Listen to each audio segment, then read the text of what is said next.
Yeah. Good evening. I will now call this meeting to order. First order of meeting of business is to adopt the agenda for tonight's meeting. Commissioners, is there a motion to adopt the final agenda? So moved. I got a motion. Can I get a second? I'll second. Motion and a second. All those in favor? Aye. Opposed? Thank you. The motion carries.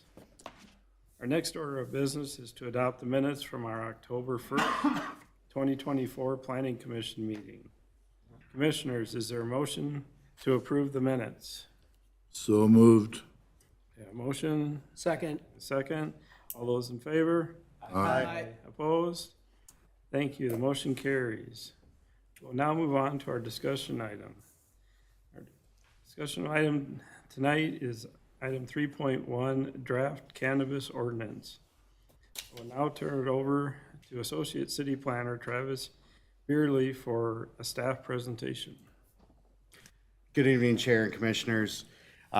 We have discussed the cannabis ordinance at a high level earlier this year, and now we have a draft presented. I do want to point out before I start the presentation, there's still potential changes to the draft outside of comments made here and at the City Council as we go, as the state finalizes a lot of things. So, but just a quick overview of how we came to be with the ordinance. We've got the state legislator passing a bill in 2023 to legalize adult use cannabis.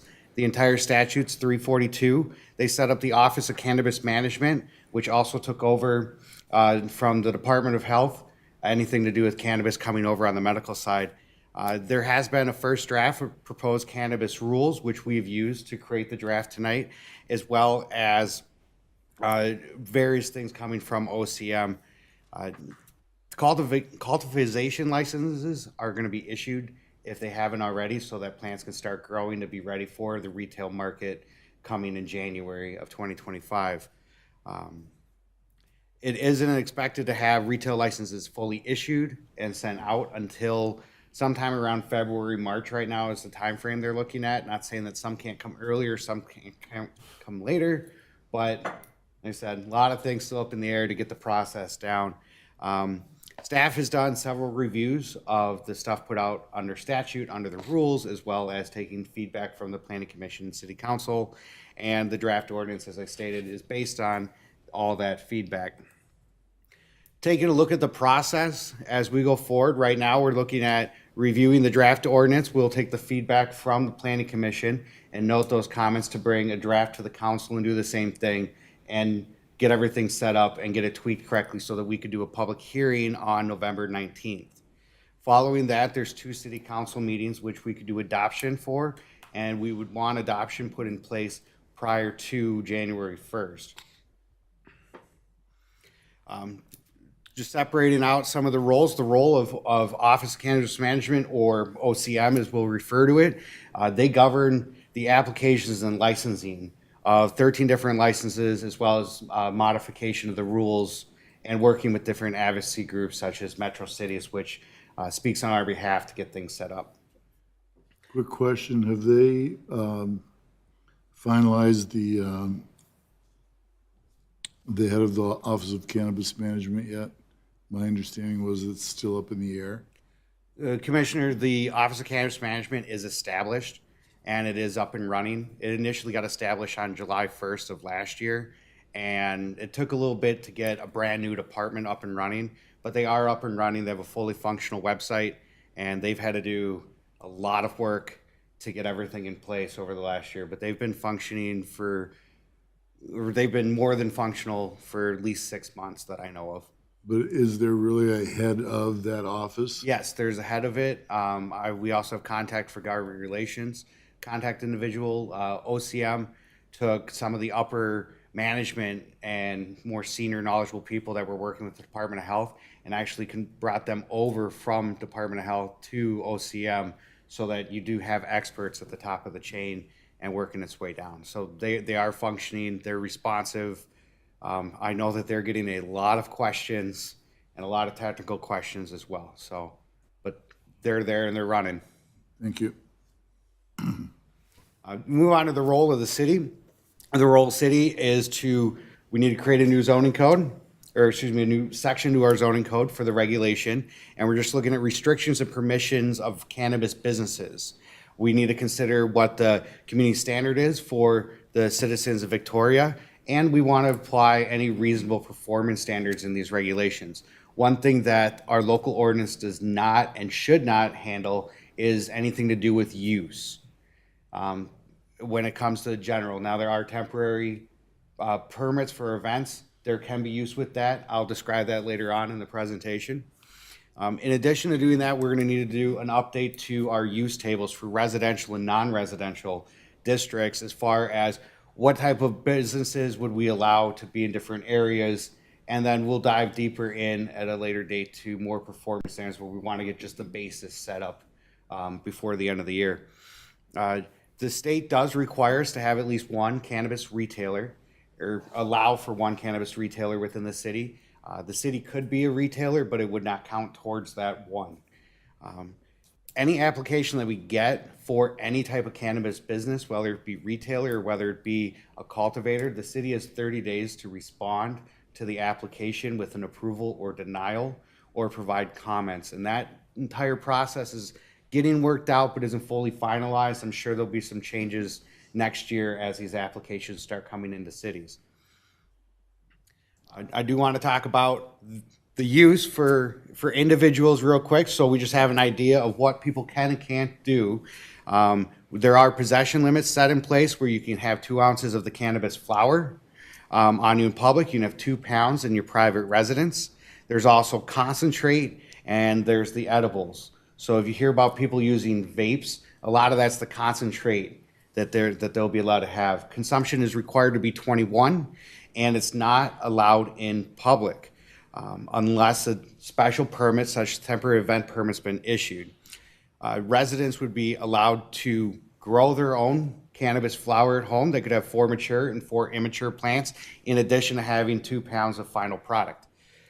So there could be a lot, but there's a lot of regulations at the state level with how that's done and how it needs to safeguard against the community.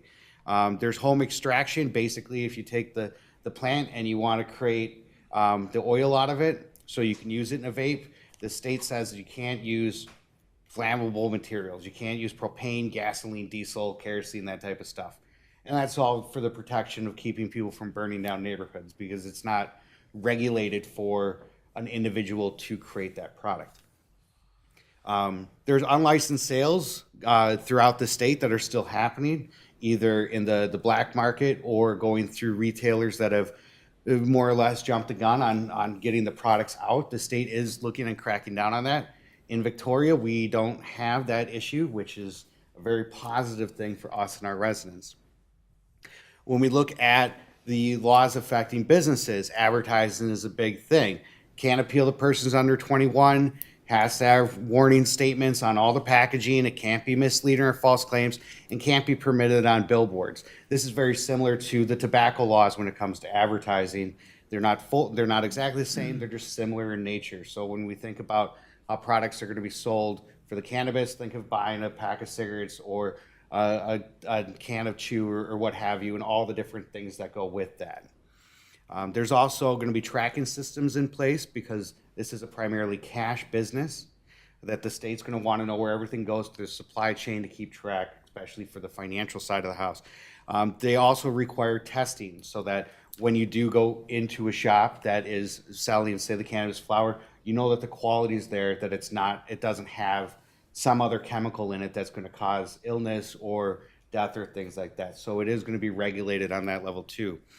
There's also going to be home delivery is one of the licenses. So if we do end up having a retailer in Victoria, there could be third-party individuals or the establishment themselves doing delivery. So we could see that type of transport happen. That is also highly regulated to what and how and where and when that type of stuff can be done. All right. So with the adult use cannabis for individuals and for the businesses, that's just a background. We are not here to regulate any of those. Those are all in statute as well as within the rules that have been set by OCM. For what we want to focus on is our ordinance. We got a couple sections where we'll update our definition section, which is section 16-1 of the zoning code. We're going to go over the administration, the registration of cannabis business, the requirements for a cannabis business, the temporary cannabis event permit, as well as enforcement and the zoning tables. The draft that's being presented is based on a model ordinance which has gone through the League of Minnesota Cities as well as other attorneys and OCM. They put it all together. We went through and just tailored it to the needs of Victoria. We're looking at definitions that are real quick and simple. There's a handful that you'll see on the first page that we'll add in. The rest of the definitions are located in the statute, and they have lots and lots of definitions. There's very few things that I saw that haven't been defined by statute when it comes to the regulation of cannabis and hemp products. The administration is pretty standard language. The one thing I do want to point out is to delegate retail registration or cannabis business registration to the county. That's an ongoing conversation that hasn't been finalized. Once we have more information on what that may look like, we'll definitely bring that out. It's something we do want to have set up before, but right now it's an option that the city has, and we don't want to take that away. We're also looking at registration. There's a consent to the registration. That's just legal language that says, hey, county, you can go through them if that's how we have it set up, or through the city, or through a third party, or however that approach is finalized. I'm saying we're looking at the big meat, which is the requirements for a cannabis business. There's minimum buffers that we can put in place, such as 500 feet from a residential treatment facility and daycares. And I did put the definition of what a residential treatment facility is. It's 24-hour care, health professionals, basically it's a live-in place. Daycares, basically anywhere that's taking care of kids throughout the day or throughout the evening, but it's not around the clock. And then another buffer would be 1,000 feet of a school. Now, statute specifically states what a school is. And you think of your K through 12, your charter schools and your vocational schools. If it's a university or if it's mathnasium or anything like that, those are not considered schools underneath the state's definition. So if we have a retail space, you could have a tutoring space right next to a cannabis retailer, and this buffer wouldn't affect it. I do want to go over the buffers tonight just to kind of talk about it and make sure that we're on the same page with what those should be. This is a change that we had from what was presented last, and that has to do with some First Amendment issues we came up with, the regulations regarding advertising, the protection of the products to minors. We also look at the hours of operation. We had discussion on that between what it should be and for as far as enforcement goes, staying with on and off sale liquor hours would be the most appropriate. The biggest thing with it is that if you have a retailer license for cannabis, you can sell low or lower hemp edibles, such as the THC drinks that a few breweries make. Without allowing that, you would have to cut that, or it'd have to be a separate licensing. And what happens is that it just creates layers of bureaucracy that affect the efficiency of enforcement and responding to complaints. We're also looking at advertisement. Everything has to conform to the sign ordinance. That's on place, that's on time, lights, that it has nothing to do with the content. And that's one of the biggest changes we made is getting rid of the content piece. But it still can't appeal to minors, so you can't put it across the street from a school and have it projected at the high school or middle school or daycares and things like that. The other thing that we added was the display of cannabis and cannabis products. We set a performance standard that makes it so that if you're driving by one of these establishments, you can't see inside, you can't see water pipes lining the windows and things like that. It has to be shielded from the public. Liquor stores do the same thing for the most part. Their rules are a little bit different, but this provides a little extra protection from people that don't want to see it or that feel uncomfortable being around it, but doesn't create it so that the business can't operate. They can still have a sign on their business that has a cannabis flower and their advertisement, everything else. They just can't have the products themselves that they are selling on display from outside the building. We also talked about reapplication for relocation within the city. If we have retail license that's in one location and that business owner chooses to move to a separate location within the city, they would have to reconfirm with the city that that is okay to be in that new location. We look at the same regulations and the same rules with that. We do have a question out to OCM on if that would require a brand new application, if they would go back into the lottery if we have this requirement. If that's the case, we would look at pulling that out. That way it doesn't affect our local businesses in a negative way. We do look at the temporary cannabis event. This is where it kind of gets a little weird and a little tricky. There's been a lot of questions that have come in, but what we're looking at is somebody could apply for a temporary cannabis permit through the state. The application comes to us to approve. Now, when we're looking at that, we kind of want to think of it's going to be in the central business district, but central business district doesn't have any parks. So the bandstand behind City Hall couldn't go out there and use it because we're only doing it to the business district. The other thing is putting restricted hours from that 8 to 10 during the week, and then on Sundays restricted from 11 to 6. We also have the ability to revoke a permit if they're not protecting the rules. One of the questions comes up is on the open use of a cannabis product with which the permit they would be allowed to do. However, there are specific requirements that they need to meet underneath statute and the rules, such as security, fencing, odor controls, not having anything go towards children. So when you think of how that would work, think of what a beer tent looks like when you go to a city event or a county event, and they've got a section off the area with fences and security checking IDs and that type of stuff. The other thing that we look at is enforcement. The city is ultimately responsible for the administration and enforcement of our ordinances. However, we do have agreements with the county, such as the sheriff's office for law enforcement. OCM will have their own enforcement arm when it comes to their regulations as they govern all of this. And then in addition to that, working with the administration with Carver County to work on the registration piece. I do want to pause. Are there any questions so far on these slides? I know it's a lot of information that's being thrown at everybody. I got like 10. I'm not sure what a temporary cannabis event is. Is this a temporary cannabis event?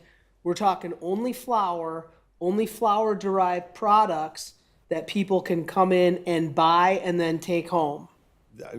Commissioner, similar to that, yes. So they could buy the flower, they could buy the oils, they could buy the edibles, they could buy the lower hemp products. Basically what happens is whoever applies for that permit has to be sponsored by somebody with a license for those products.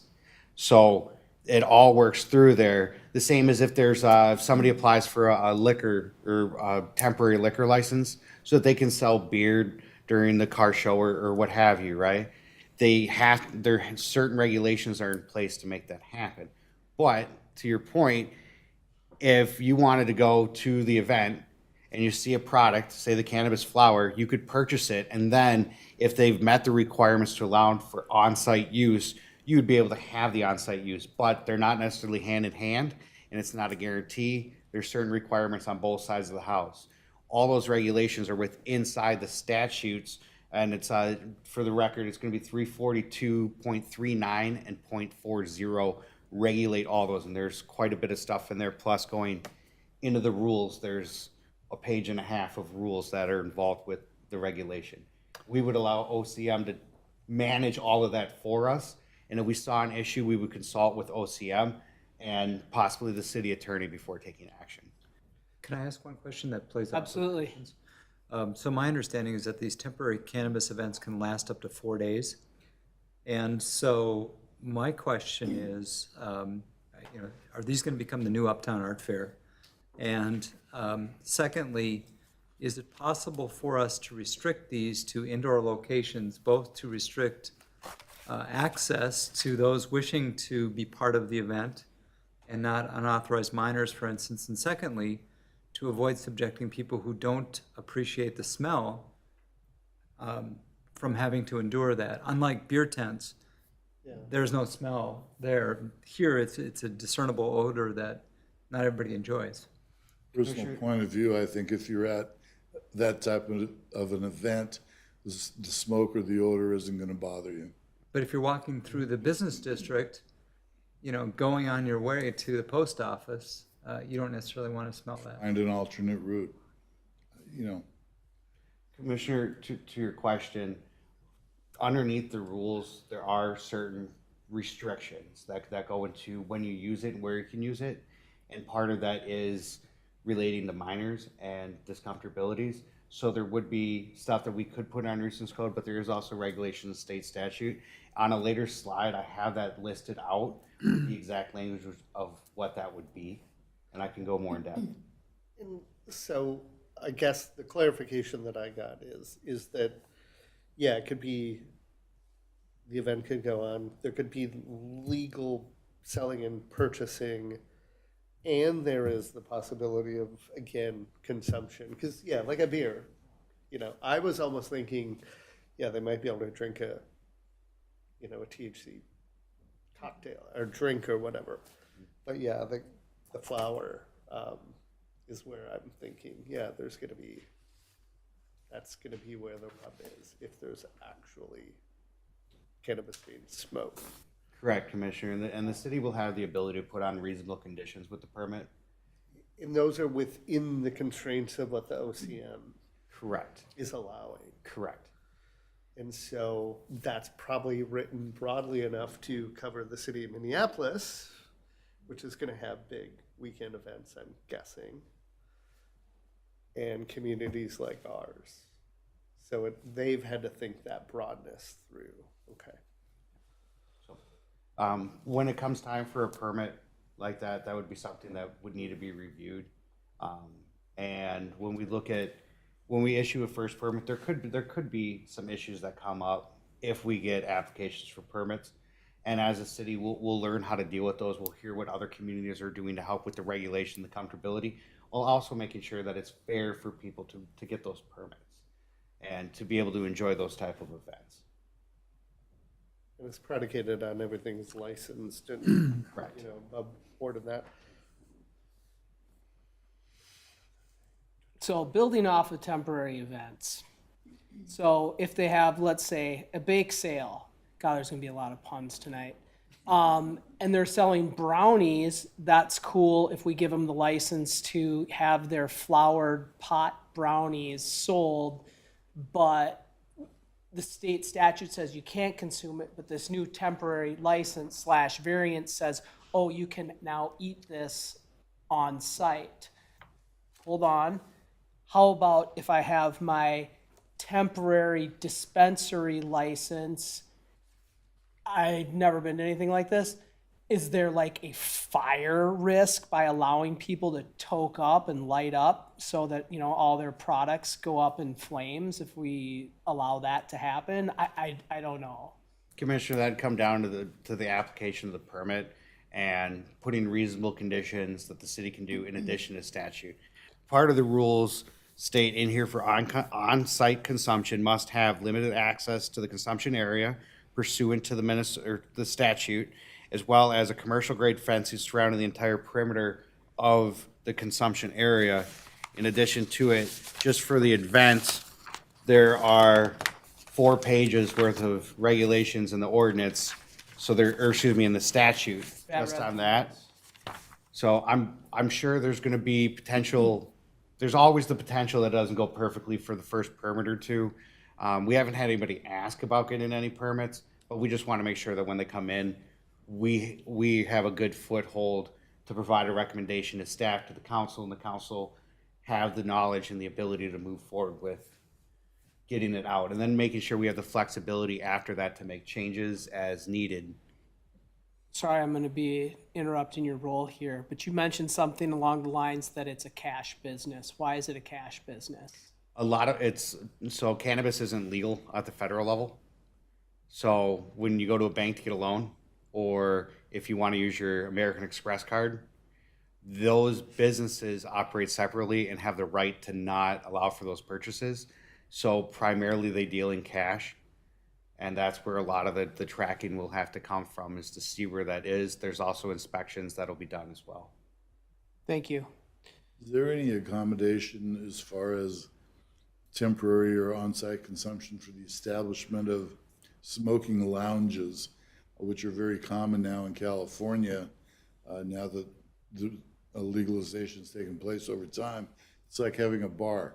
You bring your stuff, you go in, you smoke with friends, whatever. Do any of these cover that? If a license or a permit can be issued by OCM to allow for that type of event, however, I'm talking more about a permanent basis. yep, for the permit, if you just have a room where it's a business, you go in there, you pay, you can sit down, you can consume on site. There are ways that could be done, but that's handled through OCM with those regulations. Outside of OCM having that final process in there, because that's still an outstanding question of how that fully is going to work.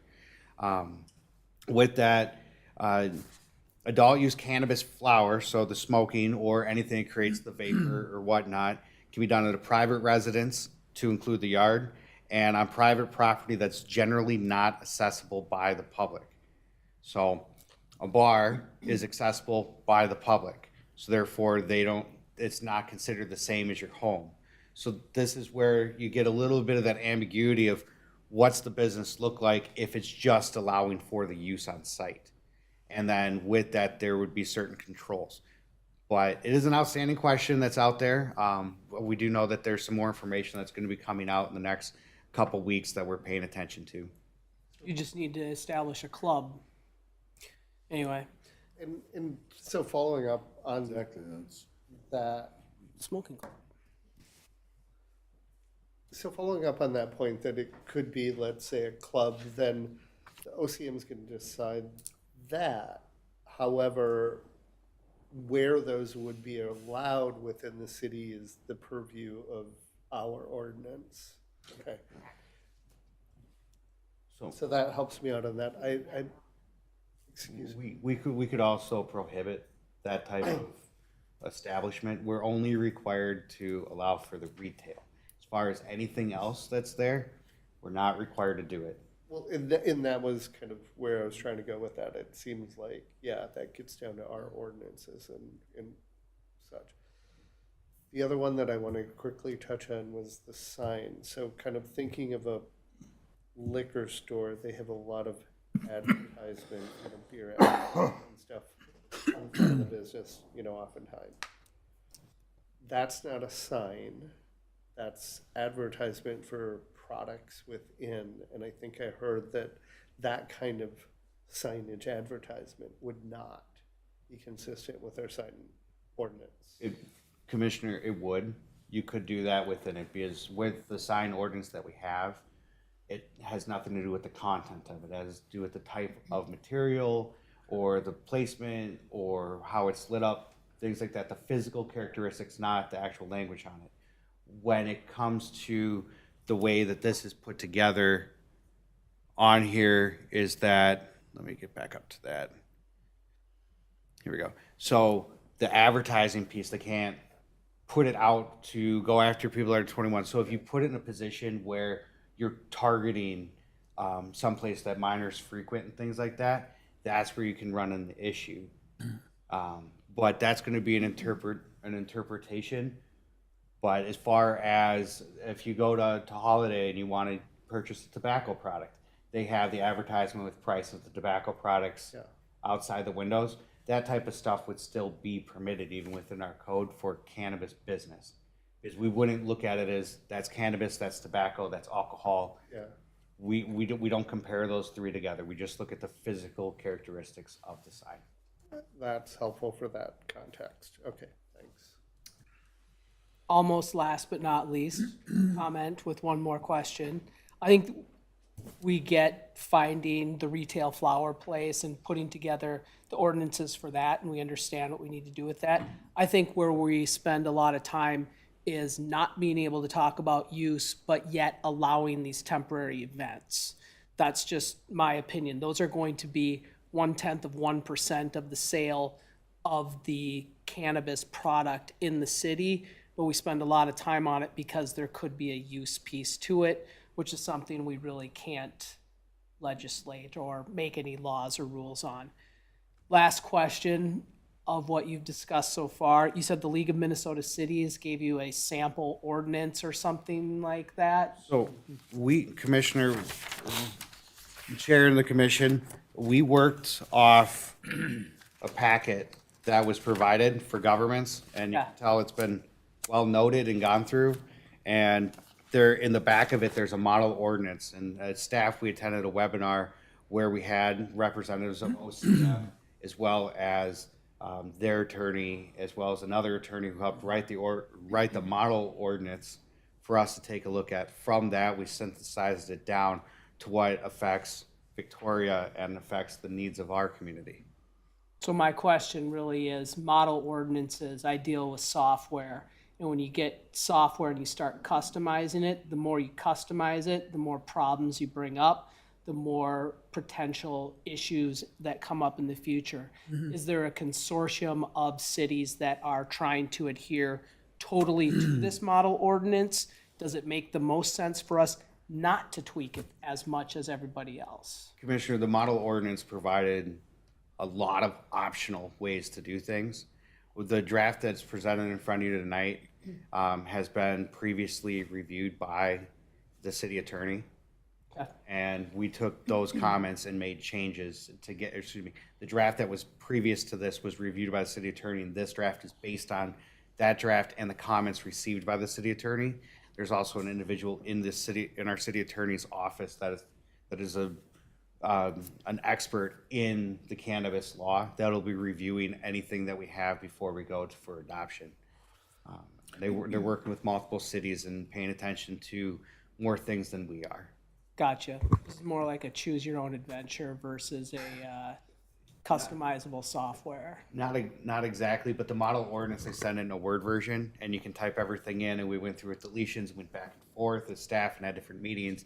And then what we did to avoid any of the weird stuff, you print it out, you set it on the desk, and then you type it from scratch. And that way you hit everything that you meant to hit, and you mark it off as you go. So that's one way to help avoid some of the conflicts that could potentially arise from using model ordinances. Thank you. Back to Christian's point, I was at an event in a neighboring city, and the police department, a person from the police department was the guest speaker for this event. And in the question and answer, there was a huge number of questions from this group in terms of the regulations on it. And it is no doubt obvious, at least it is to me, that it's going to have to be very tightly regulated. And I think everyone is in agreement with that. And you know, I knew this guy that was speaking at the same time, and I told him, you know, that we had a planning commission meeting coming up on this topic, and he said whatever you have today. Now this was 2.5 weeks ago. A huge amount will change from now until then. And the other thing that he talked about is that the sheriff's associations and the police department associations have yet to get deeply involved. I don't know if that's true or not.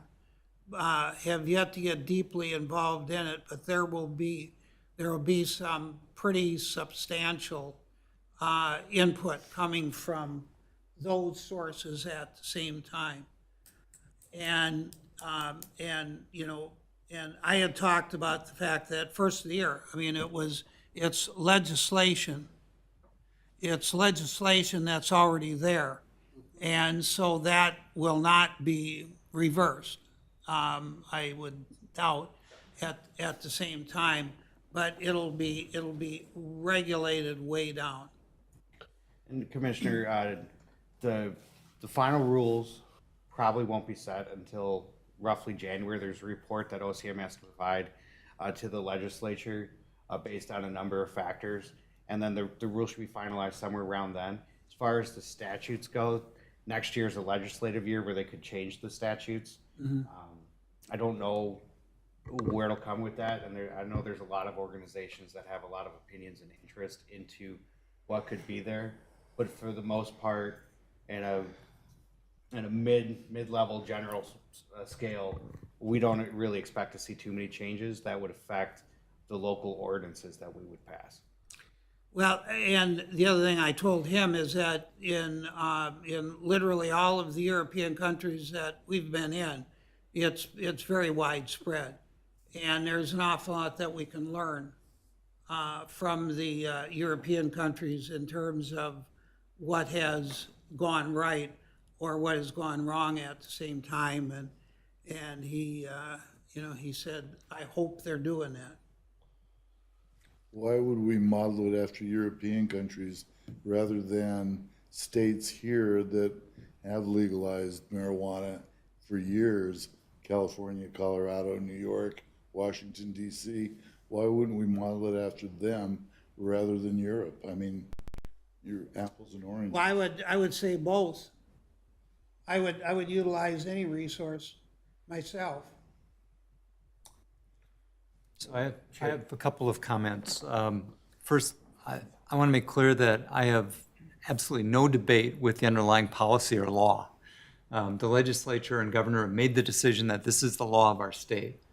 What we're authorized to do is regulate time, place, and manner and number of retail locations.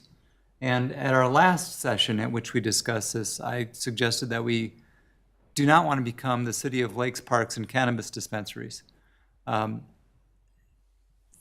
law says that if we want to limit the number of retail outlets, we have to do so by ordinance. I did not see that in this ordinance, and so my input would be to consider with the city council the number of retail locations we wish to have in Victoria. I don't think we want to have a large number of locations.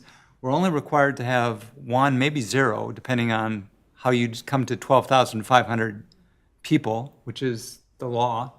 So I think it's an important policy decision that the city gets to make how many locations we wish to have, but we must include that in the ordinance.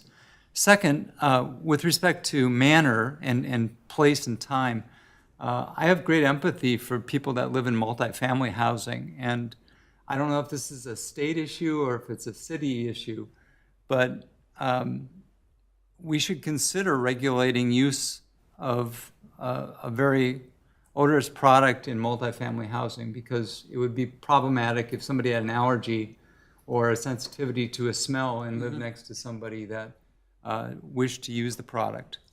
The third point I would make is that I think it does make sense to designate Carver County as the enforcer, because we do that already with other laws. It makes sense to me that we do that, but registration is something that is a different animal altogether, and makes sense to me that the city of Victoria would want to have a strong voice on who it registers for retail locations. So it's a balance ultimately with respect to this law. It's evolving, of course, and finding the right balance so we respect the right of people to use this lawful product, and at the same time respecting the people that will be affected by the lawful use of that product and don't wish to encounter it, I think is really important. And that is something that we as a city have a right to do. And Commissioner, to your point, I'll be talking later in the presentation about the number, just to give you a heads up. Okay, so maybe we jump the gun. And where Yeah, that's sorry. at. So it's all good. As far as registration, the city's role is to say if it's a permitted use or not, and then we can take a look at what the final rules are. And at that point, we'd come back and potentially look at performance standards next spring, just to let you know this is going to be the last time this ordinance is discussed. I'm sure, Yeah. And the other thing with multifamily, we want to avoid regulating what people can do on their private property with illegal use. If it's a multifamily building, it's up to the property owner to set a rule that says that you can't do this type of stuff. I see. So we don't want to take away too many freedoms while we regulate. So I to get us back a little out of the weeds, I would like to move on to the next part, so we can get to the use tables. Sorry. So we're looking at defining businesses. In front of you is a list of 9 businesses. These are the ones that we're looking at as far as location within the city. There's a total of 13 licenses that can currently be issued, but as far as the city regulating transporters, event organizers, delivery services, and medical cannabis combination businesses, we don't need to regulate any of that because it's all handled at a different level and with experts in those. So we do look at micro and meso businesses. They can produce, they can grow, and they can sell retail. The only difference is micro's allowed 1 location for retail, meso's allowed 3. Cultivators can cultivate the plant and sell it to a licensed business.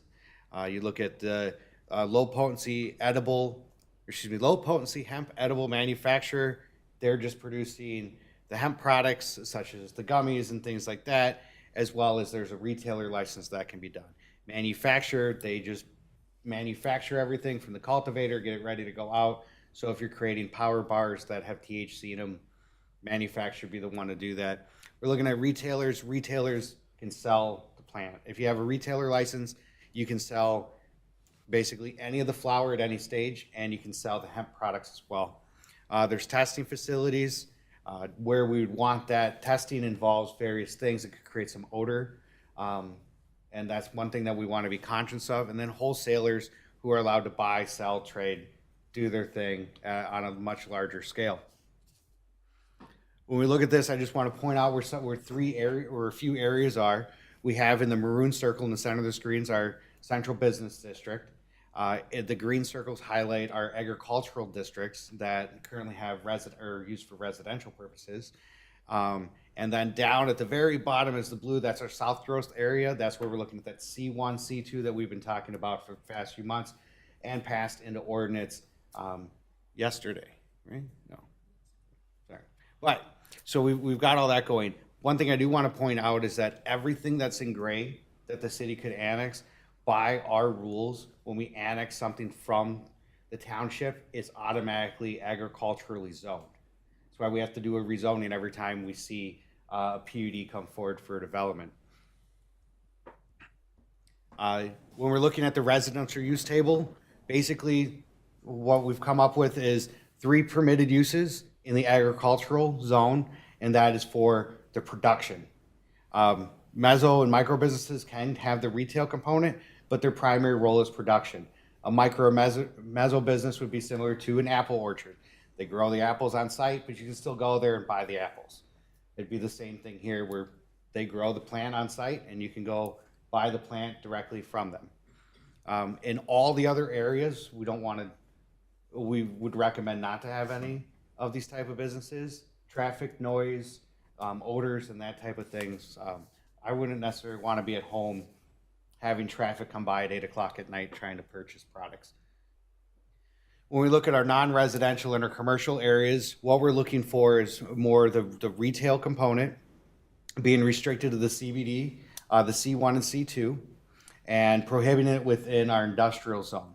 The reason to prohibit it within the industrial zone is that though cultivation could exist out there because it's larger, has noises, isn't as a refined area, the traffic that would go to our industrial zone, we could create a problem with the highway, getting people in and out, and there's safety concerns for people walking in that area. We also want to look at going through and making sure that when we have these things set up, that it meets what we're doing for other retail in the area. So you'll notice where it says wholesaler at the bottom, that would be a C2 and industrial. C2 allows for those bigger box stores or the larger retail locations. One thing that we have talked about but haven't dug deep into is looking at restricting the size of potential users, whether it be square footage or whether it be by acreage, and things like that. Those are some of the things staff is still working through and we need to consider. The use table is something that when we look at performance standards, we'll want to get that type of stuff updated as well. There are several unknowns that we still have at this point. The final process on the issuance of a temporary cannabis event permit. There's a lot of questions tonight of what that is and how it would work. We're asking a lot of those same questions and trying to we have a good handle on what the process should be. But as far as the finalization, they haven't created the actual application yet, or at least we haven't seen it. So we don't have a chance to review what that looks like and tailor our internal process to match up and meet the goals that are expressed here as well as at the city council. An agreement with Carver County and how that would work. If there's gonna be one, how it would work, that's all being handled through administration right now and being figured out. We don't have a final on that, and I'd be hesitant to provide any insight to how any of those conversations are going. We talked about the densities, the number of retail permits in there. The city's required to have one per every 12,500 residents. So that means up to 24,999 residents. We have to allow one. You hit 25,000, you need to allow for two. There is a rule that allows for density matching to be done through the county density as well as the city's density. We can restrict to a maximum of 1. The county could restrict to a maximum of 9 based on the county's population. OCM still needs to finalize their rules. We probably won't see that till February, late January, hopefully, but probably February. Once that's done, we'll go back through all 111 pages and see what changed. The number of retail permits to be issued by OCM was increased to 150. There are some social equity applicants that we're going to go through, about half of them. One of the big things that OCM expressed is that they don't want to create an oversaturation of the market. They want to allow the freedom of these businesses to exist, but if you allow one on every street corner, everything's going to fail, and it also causes other issues for the community. So OCM is conscious about that. Primarily, they're seeing that these permits are going to be issued within the metro area, mainly Minneapolis, St. Paul, and first-ring suburbs. So as far as getting out here, we don't have the same type of market, but it doesn't say that we won't see an application come forward. There is the 30-day response to applications. Once an applicant for any of the businesses goes to OCM and applies, they have to bring that to the city. The city has 30 days to say whether they meet the zoning and the location that they're going is good and if there's any special parameters. Unfortunately, with that 30-day, it's one thing that's being discussed because there's a lot of cities that would like to expand that beyond the 30 days so that we could go through either an interim use permit or a conditional use permit process to put more reasonable restrictions on a case-by-case basis. So we'll see how. Yes, Commissioner. So just to be clear on this, the 150 is statewide, but that's the retail, so that's not the cultivars, that's not the manufacturing, all of those other things that we looked at, okay. Second thing, could you please remind me, going back to the last slide in the tables, the neighborhood, remind me C1? So C1 is more your strip mall style, where you're gonna have smaller retail, maybe 1,500, 2,000 square foot retail. That's where you're gonna have like your specialized delis, smaller restaurants, neighborhood. Basically, if you're Where the butcher deli is, that would be a okay. C1 type of construction. I just had to make it concrete. A C2 would be the Target with the Burger King and the Taco Bell and all that other stuff. Gotcha. Thanks, that's helpful. We have received many questions from the community. Many of those questions are asked tonight as well about open and public use. I just want to point out that there is the statute on there for anybody watching at home that wants to look up these specific rules, as well as any planning commissioners or anybody else who's watching, to be able to go back and find exactly where we're getting this information. The question about the commissioner you'd asked about the smoke and the smell and things like that, there is specifically in the statute, says vaporize or smoke cannabis flower, cannabis products, artificially derived, so on and so forth, can't be used at a location where a minor could inhale the vapor or the smoke from it. So there's those things to consider. So if you have, say, a restaurant with a patio and there's minors on the patio, there could be a reasonableness to say that you cannot use those type of products because a minor could potentially ingest part of the smoke or the vapor from the product. Then help me understand, Travis, how we could do a temporary cannabis event outside in the central business district unless we kick all the kids out of town. That's where the regulation comes with. And that is something that we looked at. keeping it downtown, if it's out at Enki, there's enough space out there where they can make it so their lot is 21 only and you can have that separation.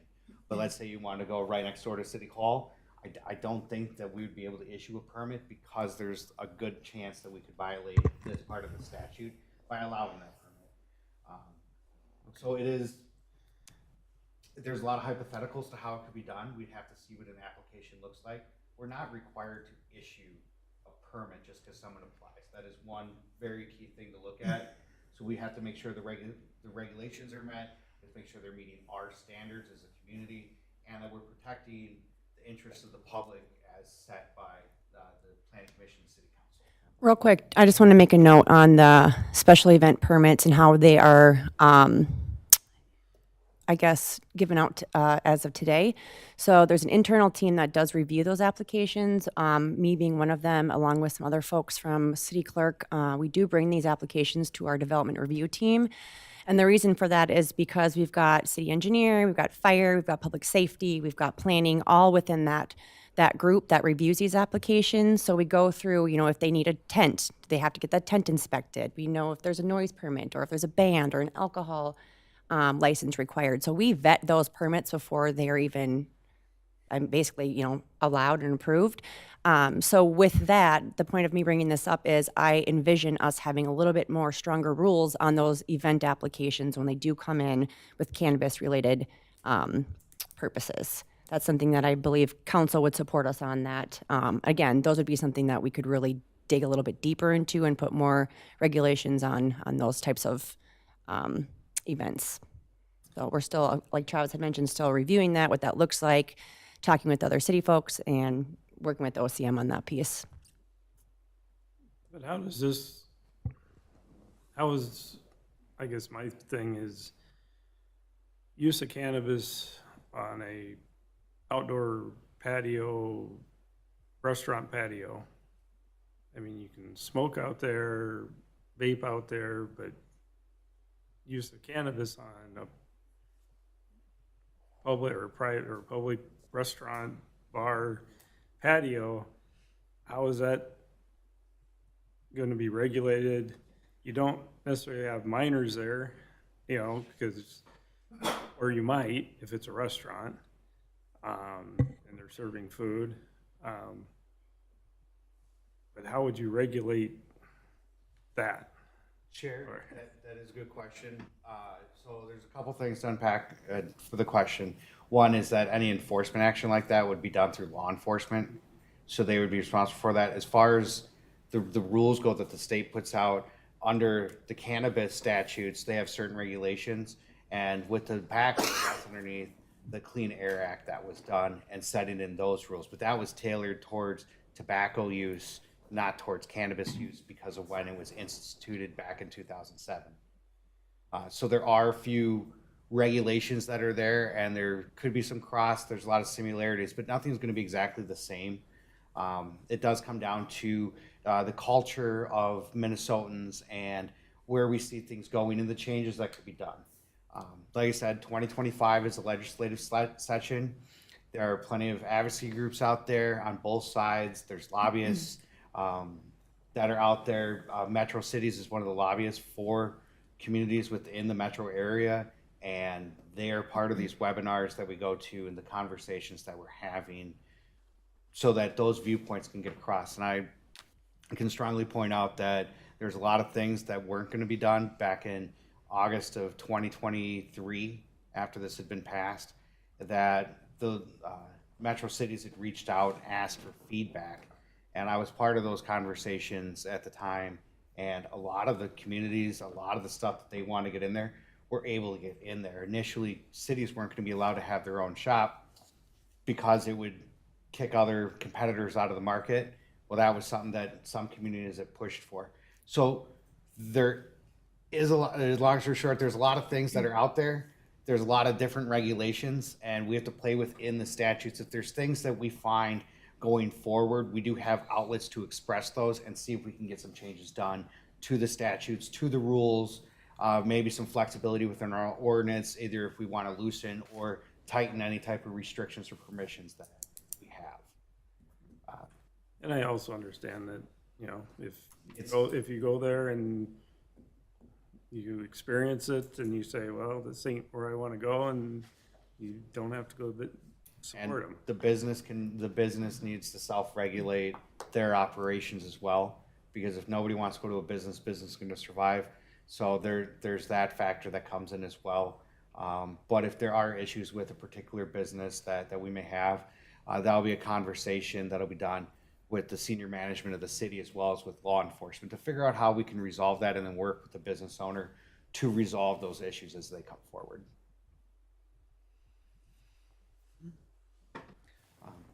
So there's a couple other things on here just for the record.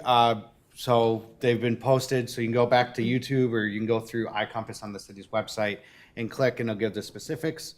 I do want to point out that we went through and have used the Office of Cannabis Management's website as well as their frequently asked questions. I bet you I've sent close to 20 emails to them asking them questions and specifics and clarifications. We've also been through the statutes. There's a lot of statutes in there. Some are more easier to read than others. I know when you read them, be careful if you do read them when you go through it, because the personal use and where you're allowed to use it, it's written really weird how it breaks down. Our code breaks off to the right as you go through it. Theirs goes straight down, and the numbered system could confuse a lot of people. So just kind of a caution. It got me for a week. And then the final thing is the proposed rules. Right now, they're just the draft rules. So they're still on their first draft. They need to create a final draft. That draft still has to be approved by not only OCM, but has to get a legislative review to make sure it's meeting the intent of what the legislature wanted for this type of use and regulation. The last slide we got is just talking about our next steps, and it's to take the comments that we heard tonight and do a staff review and institute those comments and be able to express those comments to the city council so that the city council can provide comments, and then we can create a draft that has all the comments in it and can be fairly enforced, is reasonable, and is something that our city attorney would be more than happy to review and put his stamp on. We also have to still coordinate with OCM as well as Carver County on the final processes, especially administration and enforcement part. We do need to hold a public hearing for this because it is a zoning code, and we want to have the city council in December considered for adoption. After all that's done, then we have to take a look at what all the final rules are, and we may come back with proposed changes or mandatory changes depending on how everything shapes out. With that, I'm more than happy to stand for any other questions the commission may have.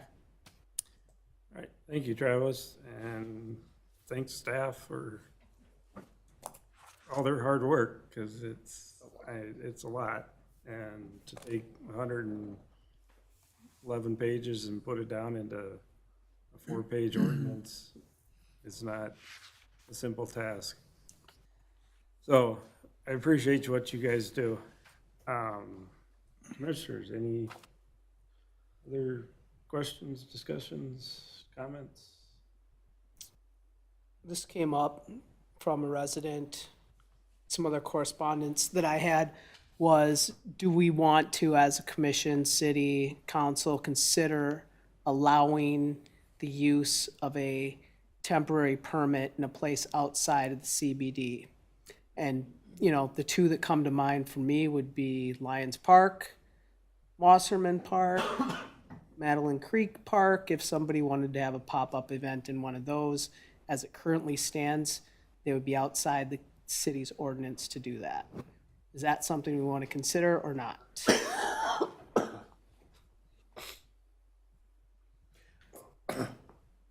I mean, again, it kind of goes back to, you're in a park, you're in regulation with minors. I mean, I guess if it's all fenced off, they'd have to have a permit, and you'd have to decide.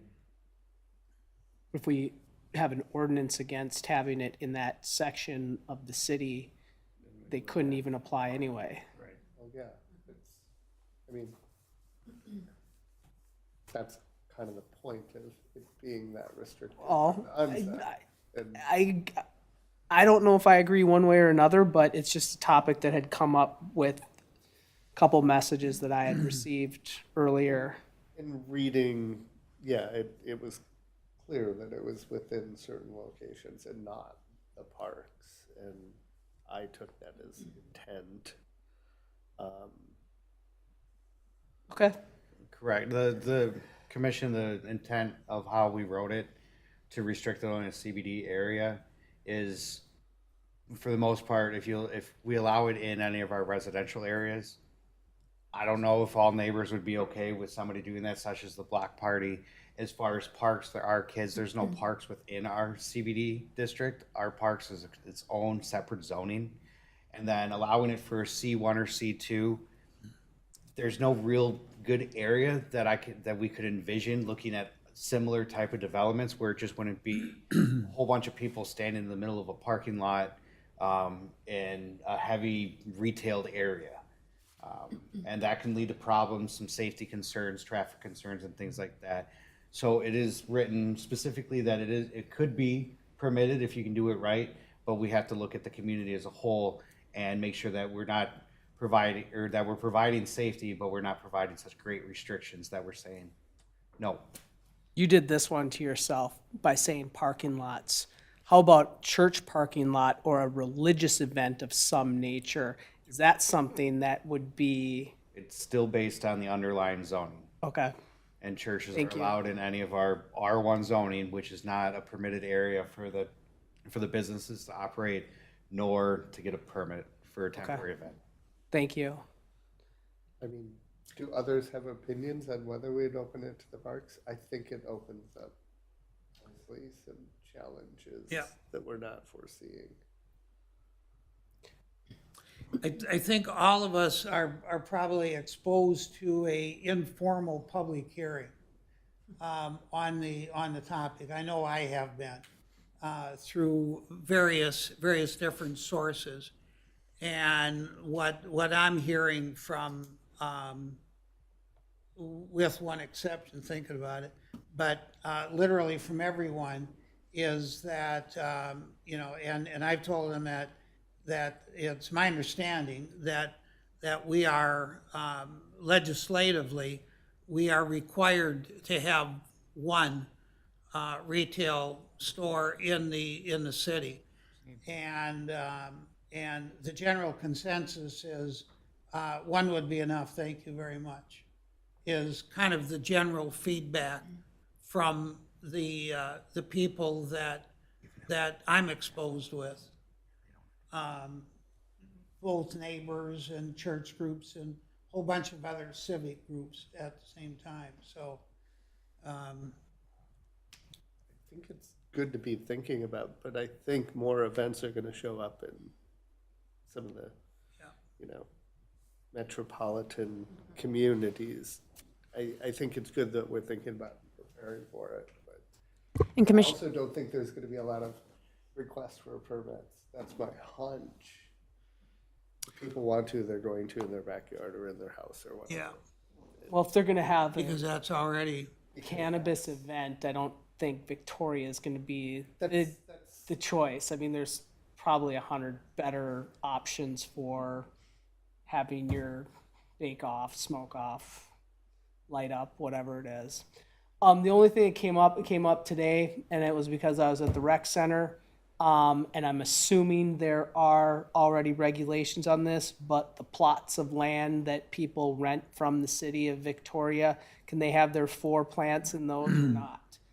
Okay, just wanted to make sure that that's already taken care of. Thank you. Commissioner, to that point, just to clear up the 4, or the You're talking about a community garden? Yeah, there's community garden off of, they're all over.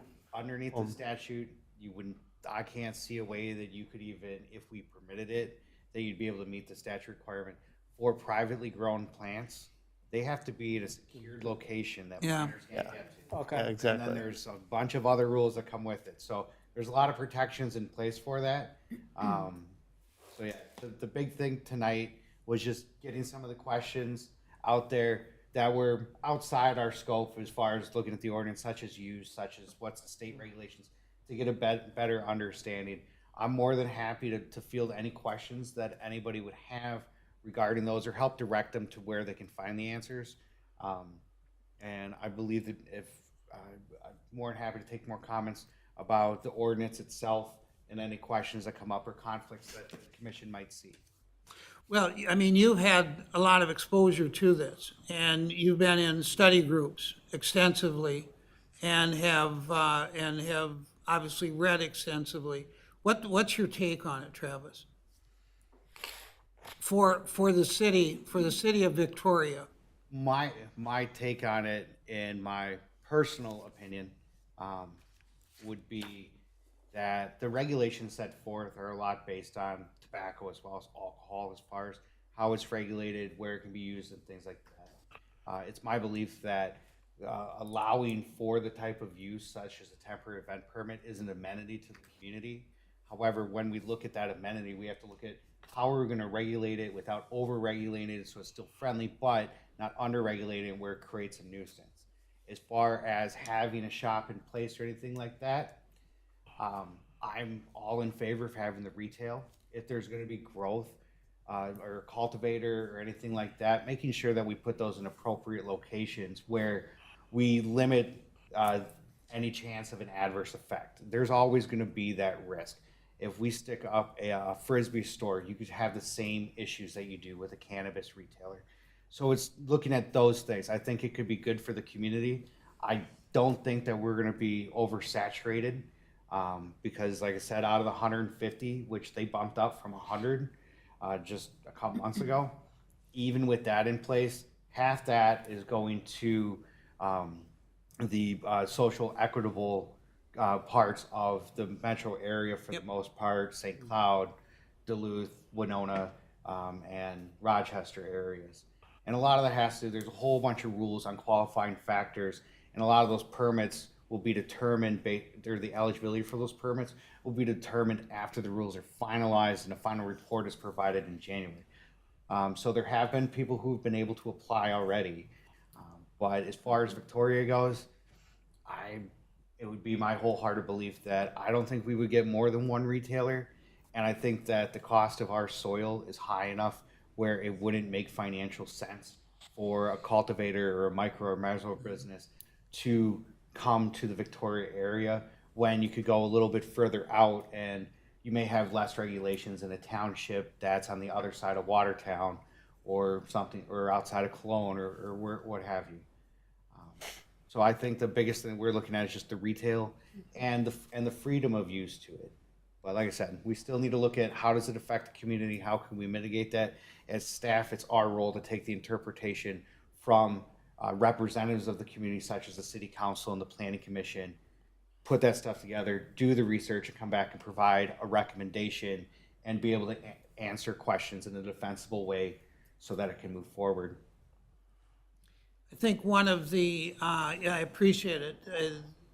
I think one of the elements that I'm waiting to hear from in a public hearing basically is the downtown Victoria community, the business owners.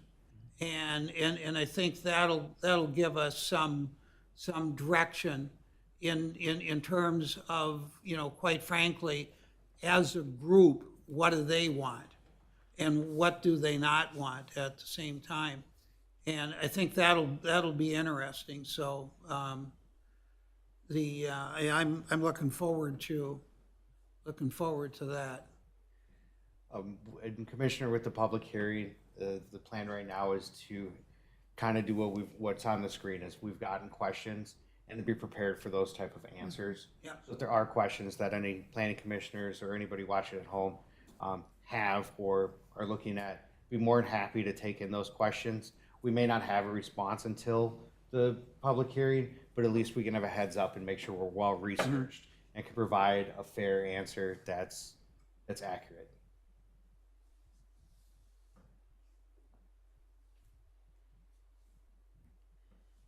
Any more comments?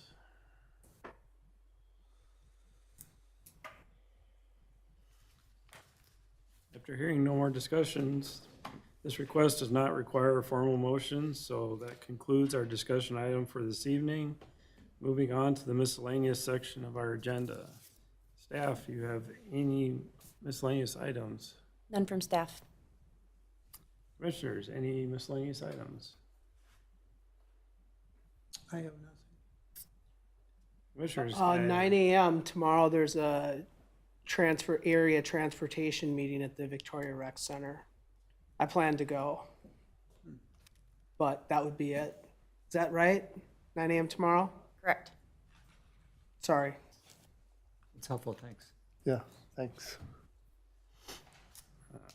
Hearing no more items, can I ask for a motion to adjourn? So moved. Yeah, motion, can I get a second? I'll second. Motion and second, all those in favor? Aye. Aye. Thank you, the motion carries, we are adjourned.